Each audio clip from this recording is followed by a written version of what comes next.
อยากเป็นจังใดหัวใจคิดน้ำแต่เจ้าบางวันอายก็นั่งเศร้า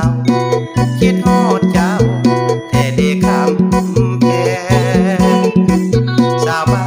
นนาบ่หูบ่น้อว่าอายคิดฮอดแฮงสาวบ้านนาจานแก้มแดงแดงอายคิดฮอดแฮงจึงห้องเพลงมาสาวโน้นสาวบางสาวหรือสาวสาสาวบ้านนาโมงก็งามโสภาแต่วาสนาอายญาติบ่ถึงสาวสีสว่างหน้าของไทยอายหักมาแต่หึงสาวน้องสาโนอายล้นเต็มเบิ่งผู้ไทยเป็นเซิงแต่งงานเหลือยาง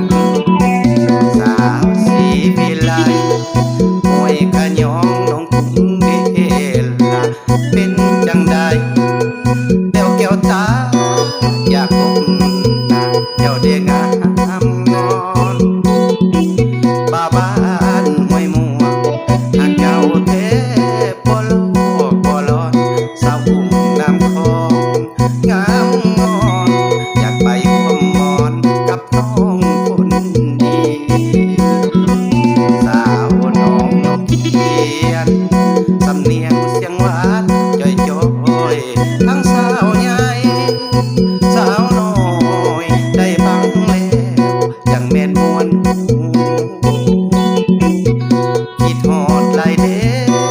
โอ้สิเพหัวใจสิว่ายิ่งฮอ